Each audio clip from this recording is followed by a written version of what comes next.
யாரோ யாரோடி பகுதி 8. பிரணத்தி வேலைக்கு சேர்ந்து வாரம் ஒன்றாகிவிட்டது.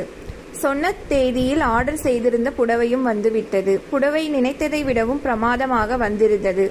சுப்ரஜா கூட சேலையின் அமைப்பில் பிரமித்து போனாள். ஆகாஷுக்கும் ஃபோன் செய்து சேலையின் அழகை பற்றி சிலாகித்தாள் பிரணத்தி. வேலை செய்யும் இடத்திலும் கம்பெனி சேர்மனுடன் நேரடியாக எந்த வேலை தொடர்பும் இல்லாததால் அவளுக்கு ஆகாஷை சந்திக்கும் வாய்ப்பே இல்லை.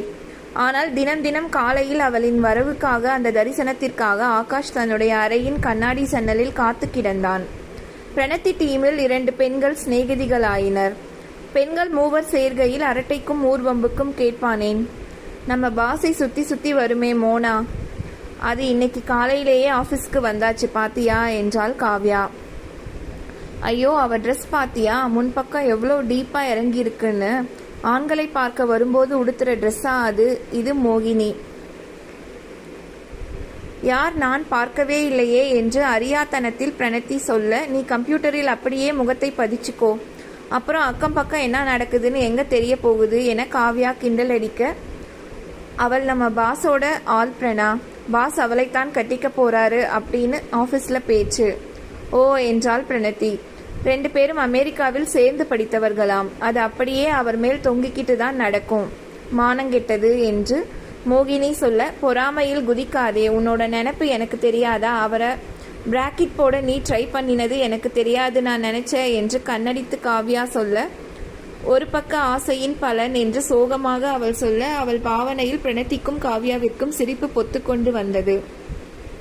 பிறகு கொஞ்ச நேரம் வேலையில் சுறுசுறுப்பாக இருந்த பிரணத்தியை காவ்யாவின் மெல்லிய குரல் உசுப்பியது. பிரணா, ரைட் சைட் காரிடாரில் வந்து கொண்டிருக்கும் பெண்ணை பார். Red colour tops, black colour jeans தெரியுதா? அதுதான் அந்த மோனா.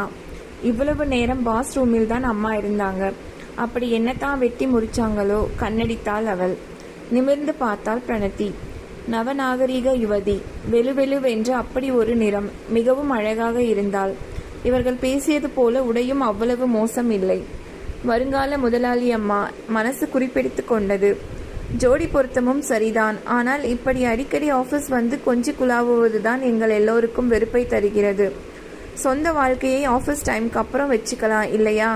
அனாவசியமா வேலையின் போது டைவர்ஷன் நமக்கும் இருக்காதில்லையா என்றாள் காவ்யா. சட்டென பிரணத்திக்கு ஏதோ தோன்ற, பாசை இன்னும் நான் சந்திக்கவே இல்லை என்றாள். சின்ன வயதில் இத்தனை சாதித்த சாதனையாளனை காணும் ஆவல் நிறைய இருந்தது. நேற்று கூட இங்க நின்று குருமூர்த்தி கிட்ட பேசிக்கிட்டு இருந்தாரே, நீ பார்க்கவில்லை?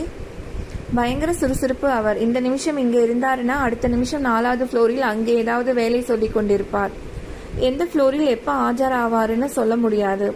ஆனா இந்த ஒரு வாரமா இந்த செக்ஷனுக்கு வருவது குறைந்துதான் இருக்கிறது. குருமூர்த்தி ஃபுல் இன்சார்ஜ் என்பதால் இருக்கலாம் என்று முடித்தாள் அவள். பிரணத்திக்கும் தன்னுடைய பாஸை காணும் ஆவல் நாளுக்கு நாள் கூடிக்கொண்டே போனது.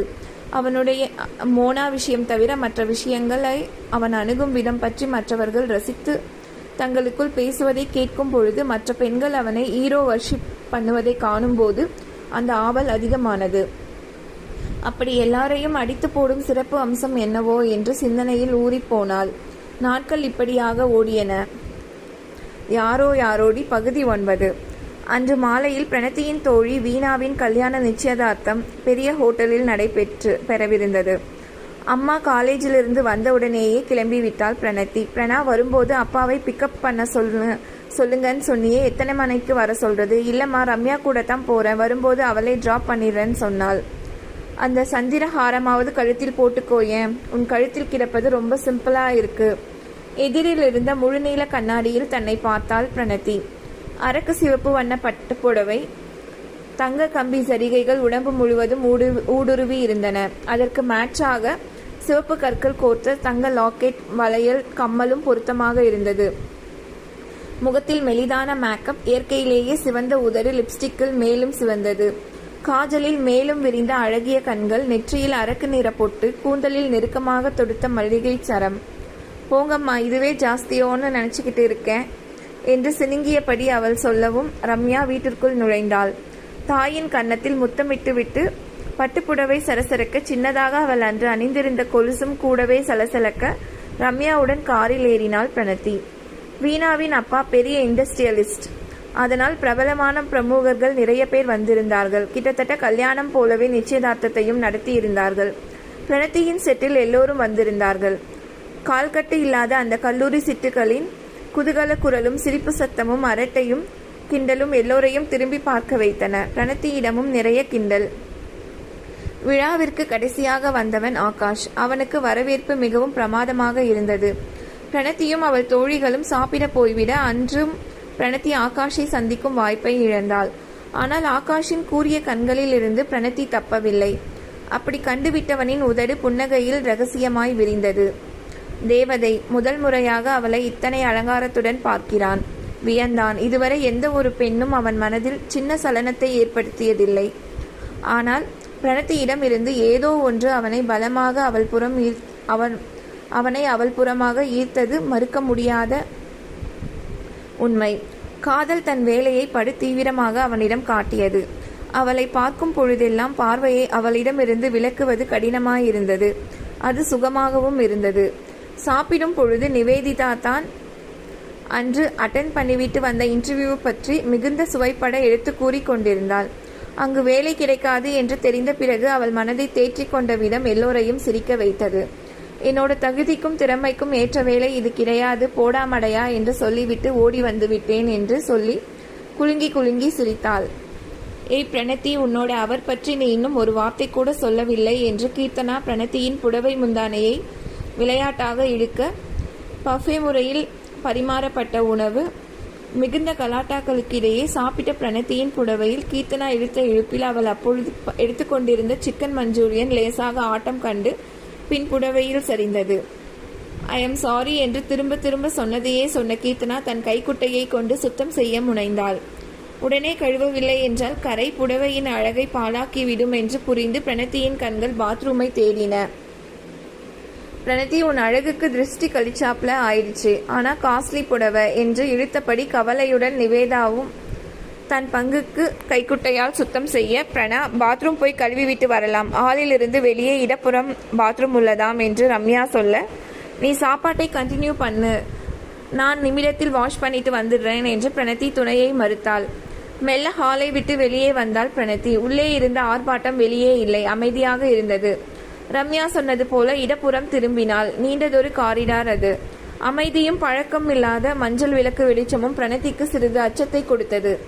தனக்கு தானே தைரியம் சொல்லியபடி பிரணத்தி புடவை கொசுவத்தை சற்று உயர்த்தி பிடித்தபடி மெதுவாக முன்னேறி சென்றாள். அவள் அப்படி தனியாக ஆட்கள் நடமாட்டம் இல்லாத பக்கம் சென்றதை இரு கண்கள் நோட்டமிட்டன. பெண்கள் டாய்லெட்டை சற்று தள்ளி இருந்த அறையின் கதவை லேசாக திறந்து கொண்டு அவள் நடந்து வருவதையே பார்த்து கொண்டிருந்தான். அந்த கண்களில் வெறி இருந்தது. பெண்களுக்கு என்று பாதை குறி போட்டு இருந்த அந்த கதவை கொஞ்சம் தள்ளி உள்ளே நுழைந்தாள் பிரணத்தி.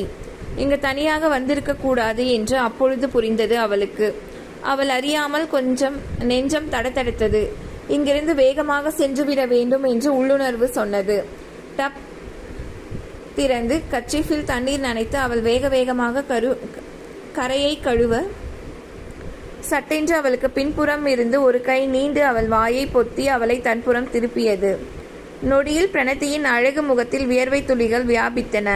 கத்தக்கூட முடியாமல் அவள் வாய் மூடப்பட்டது. ஒரு வினாடி அதிர்ந்து செய்வதறியாமல் மருண்டவள் தன் பெண்மை பாதிக்கப்பட போகிறது என்றதும் வெகுண்டாள். கைமுட்டியை இறுக்கி வேகமாக அவன் வயிற்று பகுதியை நோக்கி குறிவைத்தாள் பிரணத்தி. மா என்று முனகினான் அவன். வலி ஒன்றும் அந்த கொடிய வாலிபனின் பிடியை தளர்த்தவில்லை. மேலும் அவளை தன்னுடன் இறுக்கி அணைத்தான். நன்றாக குடித்திருப்பதை அறிய முடிந்தது. பிரணத்தி தன் நீண்ட விரல் நகங்களால் அவன் தாடையை கீறினாள். நெஞ்சில் பொங்கிய பயத்தில் கை கால்கள் நடுங்க தொடங்கின. துவண்டு விழும் நேரம் இதுவல்ல, போராட வேண்டும். இல்லை என்றால் நடுங்கும் பற்களை அழுந்த கடித்தபடி தன் பலத்தை எல்லாம் திரட்டி அவன் நெஞ்சில் கை வைத்து விந்தி தள்ளினாள். வெற்றியும் கண்டாள். தடுமாறி விழுந்தான் அவன். மடமடவென்று அங்கிருந்து வாசல் வரை ஓடி வந்த பிரணத்தியை மீண்டும் அவன் தாவி வந்து கைப்பிடித்து இழுத்து அவனுடன் சுருட்டினான். திமிரி விடுபட்ட பிரணத்தியின் ரவிக்கை கைப்புறம் கிழிந்தது. மீண்டும் வழியை அடைத்தபடி வேறு எங்கும் அகல முடியாதபடி அவள் அவனிடம் போராடும் வலிமையையும் தைரியத்தையும் இழந்த பிரணத்தி கத்துவதற்கு வாயை திறந்தாள். சட்டென்று அவள் வாயை மறுபடியும் பொத்தினான் அவன். வெறியுடன் ஆக்ரோஷத்துடன் அவன் அவளை நெருங்க மூச்சு கூட சீராக வரவில்லை பிரணத்திக்கு. மூச்சு இழுக்கையில் பயத்தில் திணறியது. பிரணத்தியை ரொம்ப நேரமாக காணவில்லையே என்று ரம்யா என்கேஜ்மெண்ட் ஹாலில் இருந்து பாத்ரூமுக்கு வந்து கதவை தட்டியவள் உள்ளே பிரணத்தியின் போராட்டத்தையும் நிலைமையையும் கண்டு எல்லையில்லா அதிர்ச்சி அடைந்து வீல் என்று கத்தி குரல் கொடுத்தாள். ஆகாஷை கண்டு கொண்டு அவனிடம் பெரும் புள்ளி ஒருவர் விடாமல் சுவாரஸ்யமாக பேசிக் கொண்டிருக்க நிதானமாக சிறிது நேரம் பேசிவிட்டு திரும்பியவனின் கண்கள் கூட்டத்தில் பிரணத்தியை தேடின. எங்கும் காணாததை கண்டு அவசரமாக செல்ல வேண்டும் என்று உணவை மறந்து விடை பெற்று கொண்டு கிளம்பினான். இன்னும் ஒரு முறை அவள் தரிசனத்திற்காக உள்ளம் ஏங்கியது. அவள் ஹோட்டல் வளாகத்தில் தாண்டும் முன் கண்டுபிடித்து விடலாம் என்ற நோக்கத்தில் ஹாலை விட்டு வெளியே வந்தவன் காதுகளில் மிக மெல்லியதாக ரம்யாவின் கூக்குரல் கேட்டது. ஏதோ ஆபத்து என்று அந்த குரல் சங்கதி சொல்லிற்று. என்னவோ யாருக்கோ என்று தாவி குரல் வந்த திசையை நோக்கி திரும்பி ஓடியவன் கண்ட காட்சி கண்டு அதிர்ச்சி அடைந்தான். அவன் போன அதே நிமிடம் பிரணத்தி மூச்சு விட முடியாமல் மயங்கி கண்கள் செருக கால்கள் வலுவிழந்து விட சரிந்தாள்.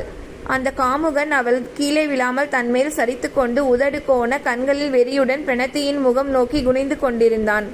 ரம்யாவின் ஆவேச குத்துக்கள் சின்ன கொசுக்கடிகள் போல அவன் உணர்ந்தான். அவ்வளவுதான். ஆகாஷுக்கு தான் படித்த படிப்பு மறந்தது, தன் பதவி மறந்தது, தன் அவளின் நிலைமை அறிந்து தன்னை மறந்தான். அந்த கொடியவனின் பிடியில் இருந்த பிரணத்தியை பலம் கொண்டு பிடித்து இழுத்து ரம்யாவின் மேல் சரித்து விட்டவன் கொடியவனின் கை எதிர்த்து ஒரு முறை கூட ஓங்கி விடாதபடி மின்னலென தன்னுடைய வலிய கரத்தினால் அடித்து முறித்து விட்டான். பெண் அவளிடம் காட்டிய அந்த கொடியவனின் வீரம் ஆண்மை நிறைந்த ஆகாஷின் வீரத்தின் முன் தோய்ந்தது. மூக்கில் ரத்தம் வழிய, தலையில் ரத்தம் வழிய, கண்கள் பொங்க, மேலும் மேலும் விழுந்த அடிகளை தாங்க முடியாமல் அவன் தள்ளாடி கீழே விழ ஆகாஷ் மேலும் நிறுத்தாமல் அவனை கொன்றே விடும் நோக்கத்தில் கண்களில் கனல் புகைய கை ஓங்க ரம்யா பிரணத்தியை பிடித்தபடி ஆகாஷ் கைகளை தடுத்தாள். ப்ளீஸ் விட்டுடுங்க, இவன் செத்துகித்து போய்விட போகிறான், அப்புறம் காப்பாற்ற வந்த உங்களுக்கும் கஷ்டம், முதலில் இவளை கவனிக்க வேண்டும் ப்ளீஸ் என்று சுயநினைவில்லாமல் இருந்த பிரணத்தியை காட்ட ஆகாஷின் முழு கவனமும் அவளிடம் திரும்பியது. அவனது தேவதை இருந்த கோலம் அவன் நெஞ்சத்தை கசக்கியது. சட்டென்று அவளை தூக்கி கொண்டு அருகில் கிடந்த சோஃபாவில் இருத்தி தன்னுடைய கைக்குட்டையை நீரில் நனைத்து அவள் முகத்தை துடைத்தான். அவள் மெல்ல அசைவதை கண்டவுடன், நீங்கள் இனி கவனமாக பார்த்து கொள்வீர்கள் இல்லையா என்று கேள்வி கேட்டு ரம்யாவை நிமிர்ந்து பார்த்தவன் அவள் ஒன்றும் புரியாமல் நிற்கவும், அவர்கள் விழித்தவுடன் நேரத்தை விரயம் செய்யாமல் உடனேயே இங்கிருந்து அகன்று வீட்டுக்கு சென்று விடுங்கள், இனி நீங்கள் இங்கே இருக்க வேண்டாம் என்றவன் ஒரு முறை பிரணத்தியும் அவளின் நலத்தையும் கவனித்தவன் பின்பு அங்கிருந்த டெலிபோனை நாடினான். எல்லாம் சில நிமிடங்களில் நடந்து முடிந்திருந்தது. தகவல் சொல்லி போலீஸை வரச் சொல்லி வேண்டிய ஏற்பாடுகள் செய்தான். தரையில் அசைவின்றி கிடந்தவனை பார்க்கையில் ஆகாஷின் ரத்தம் கொதித்தது. என்ன செய்ய நினைத்து விட்டான், அதுவும் யாரை? நினைக்க நினைக்க அவன் நிதானத்தை இழந்தான். பிரணத்தி வேறு யாருக்கும் நிச்சயிக்கப்பட்ட பெண் என்பது நிறைய சமயங்களில் அவனுக்கு மறந்தது.